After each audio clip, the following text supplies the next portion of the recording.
Hola, ¿qué tal? ¿Cómo están? Vamos a continuar con la identificación de ideas de este libro.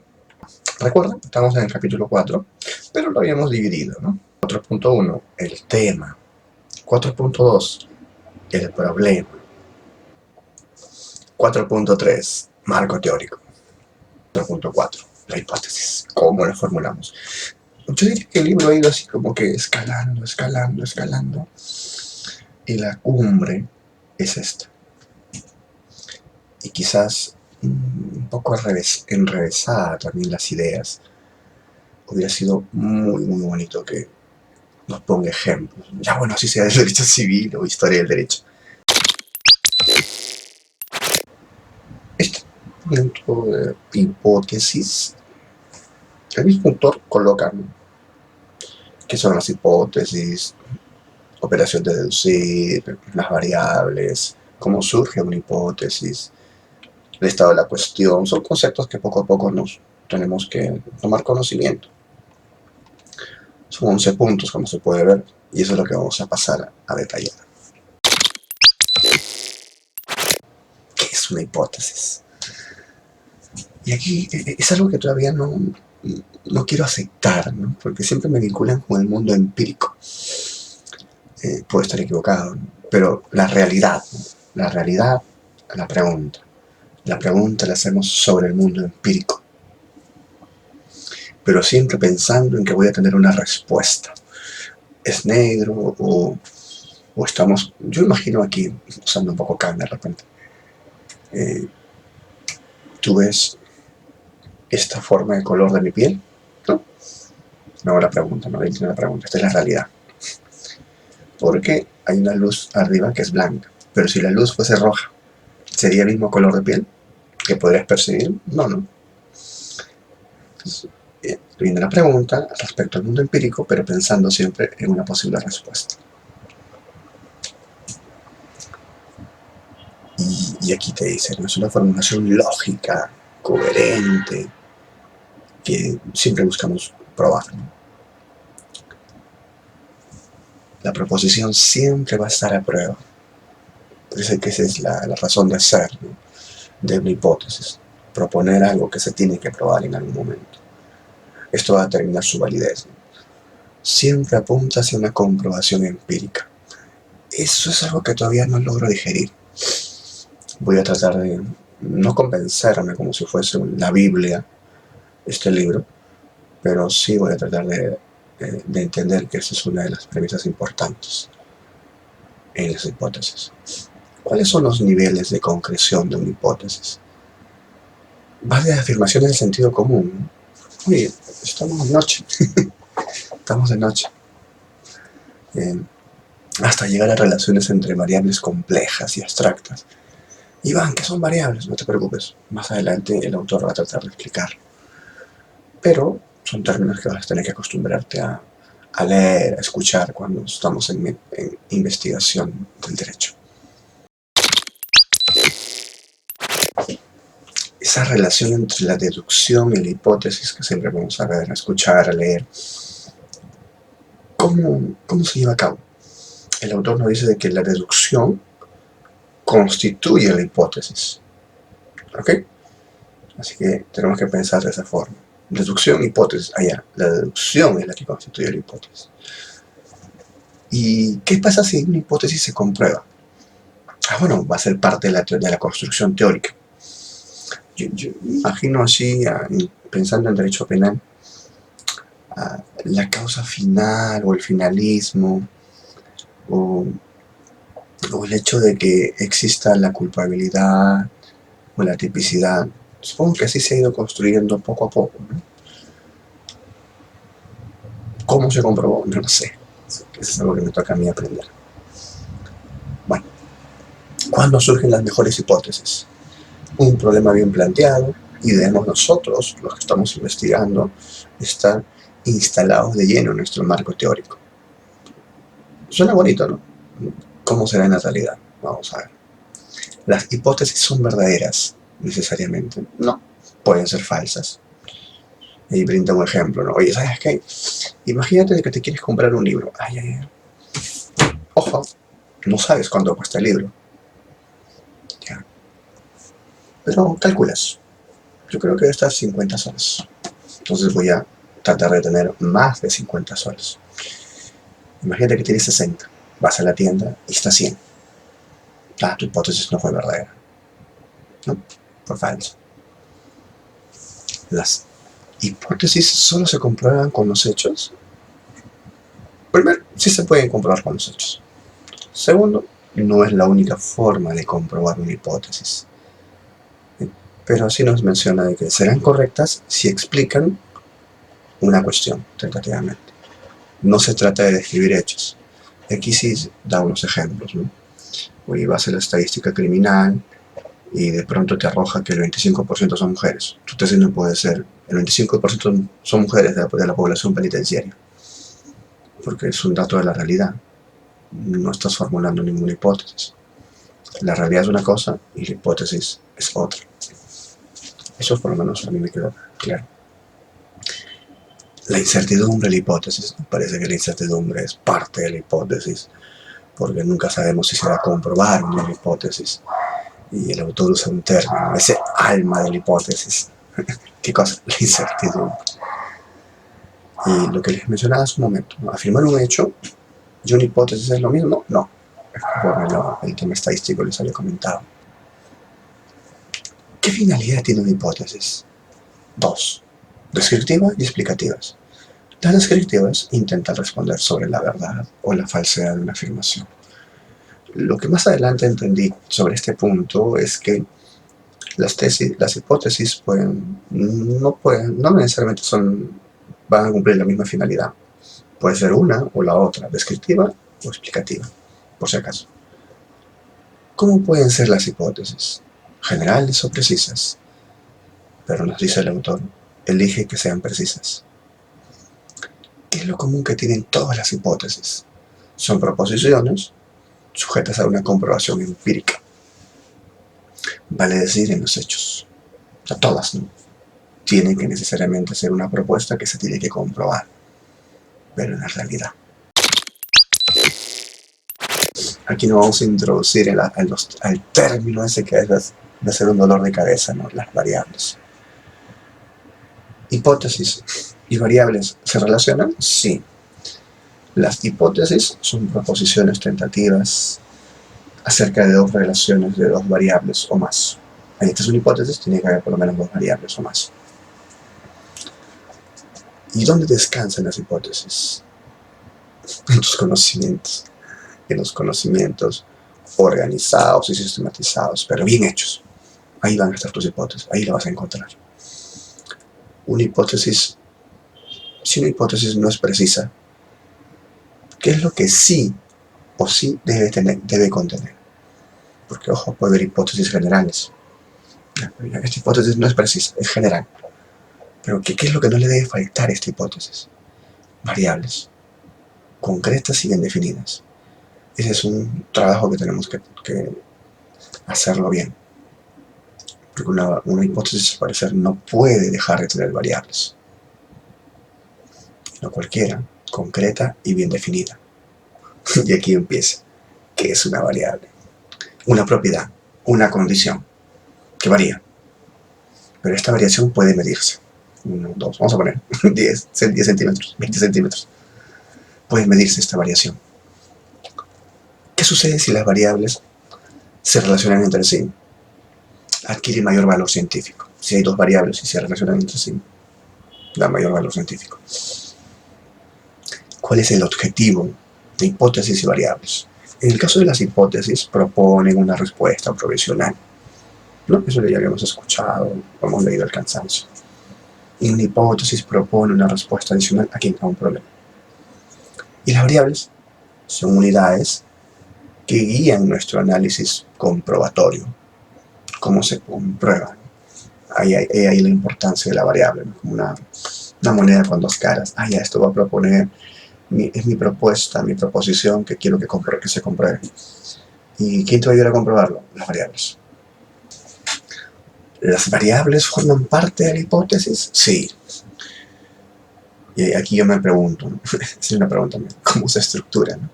Esta es la hipótesis, ya es parte de la variable. ¿Y dónde se ubica? Al inicio, al final, al medio. ¿Las variables influyen en el problema objeto de estudio? Sí, influyen. Por eso son susceptibles de variación. Yo imagino que se refiere al problema. Aquí tratando de reflexionar sobre esa idea que he identificado del autor, ¿no? Primero, una variable influye sobre el problema. Bien. Y son susceptibles de variación, las variables. Por ahí el nombre, ¿no? Aquí yo me pregunto, primero se refiere al problema. Segundo, ¿cómo será ese proceso, ¿no? Mira, acá tengo mi problema, aquí tengo mi variable. Y lo que pasa en la variable hace que se modifique el problema. ¿Y cómo sucede eso? ¿Cómo sucede ese proceso? Luego hace mención a, oye, las variables están ligadas a una operacionalización. Sí. ¿Y qué es eso? Lo vamos a ver después. ¿Qué es una operacionalización? Leo, ¿no? Leo. Variables susceptibles a un mejor manejo. Bien. Esto es posible a través de dividir la variable en elementos. Vamos a poner esos elementos, pero que pueden ser mejor utilizados en la investigación. O sea, identificar las variables, sus elementos, para poder usarlo de la mejor forma, ¿no? ¿Sabes qué hubiera sido hermoso? Que nos digan un ejemplo. No nos han entregado un ejemplo en el libro. O por lo menos no lo hemos detectado. ¿Cuántas variables hay? Y aquí el autor me dice, oye, ¿sabes qué? Yo imagino que la bibliografía, variables dependientes, también conocidas como resultantes, efecto, de criterio, variables independientes, independientes, conocidas como de tratamiento, factor o predictura. Ojo, la variable dependiente, ¿de quién depende? De la independiente. Supuestamente así es el juego. Y la dependiente depende de la independiente, pero es un juego de palabras. Y la independiente lo manipula el investigador. Nuevamente, un ejemplo no nos ha brindado el autor. Tengo mi variable, tengo mi investigación jurídica. ¿Se usan? ¿Las variables están en las investigaciones jurídicas? Sí. En trabajos de campo, para medir la población penitenciaria, la estadística de violencia doméstica, por ejemplo, en Lima, no solo en Lima, la magnitud de causal de adulterio en un juzgado determinado. Sí, se pueden usar las variables, ¿no? Pero en trabajos de campo. ¿Y qué sucede si mi trabajo no es de campo? ¿Tengo que usar variables? No. Ahí viene si tu investigación es filosófica, dogmática, historia. Yo entiendo que debe haber algo más acá, solo que todavía me falta mi experiencia, cuajarme más en esos conceptos. Pero las variables no son indispensables en investigaciones jurídicas, por si acaso. ¿Qué mide la variable? Acá tengo mi hipótesis. Vamos a dividir mi hipótesis en varios elementos. Supuestamente la variable mide la variación de uno de los elementos. ¿No? Un ejemplo no hay.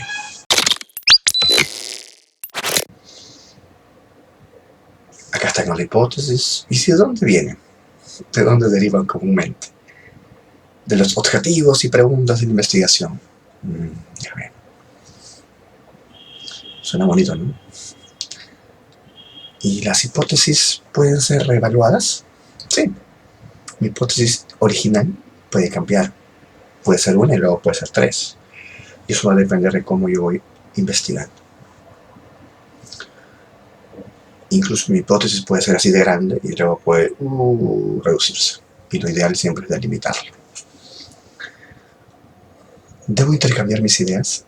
Sí, es lo que te propone el autor. Es más, intercambia tus ideas con personas que no están vinculadas a la investigación o a tu tema.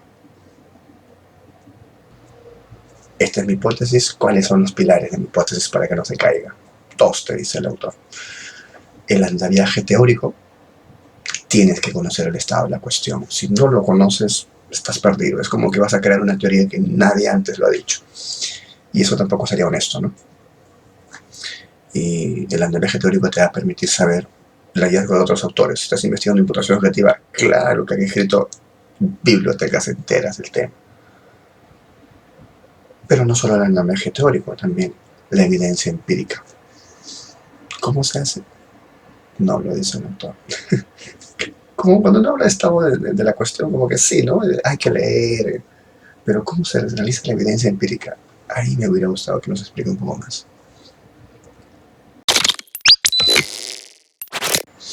En el tema del estado de la cuestión nos da un concepto, ¿no? Hablo un poco más, solo me quedo con esto. Describe el nivel actual del desarrollo académico, ¿no?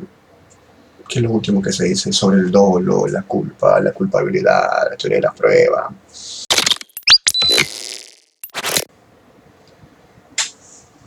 La hipótesis. ¿Cuáles son los requisitos metodológicos de las hipótesis? Debe someterse. Una hipótesis debe estar dentro de un contexto y debemos definirlo lo mejor posible. Las variables de estas hipótesis deben ser comprensibles, precisas y lo más concreto posibles. Las hipótesis deben guardar una relación lógica con las variables. Y yo creo que al terminar este libro o este capítulo no vamos a aprender mucho de variables. No porque no nos brinde conceptos, si lo hace, sino que esos conceptos van a quedar en el aire y no están aterrizando en un ejemplo concreto. Creo que es uno de los grandes pecados de este libro.